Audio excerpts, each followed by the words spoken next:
Hello everyone, in this lesson we're gonna learn how to record your voice in the Adobe Premiere Pro.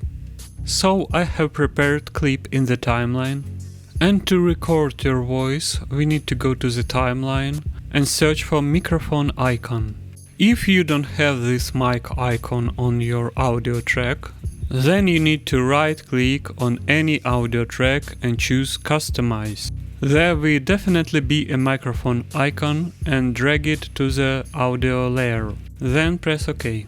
If you have microphone icon, then press it and you will see countdown. When the countdown is over, you will be able to record your voice. So press it, 3, 2, 1, and recording has started. To stop recording, just press space or the mic icon again. Our voice is fully recorded, and that's all. With this simple trick you can record your voice in the Adobe Premiere Pro. All we need is the mic and the software. Thank you for your attention, subscribe to the channel and have a nice day.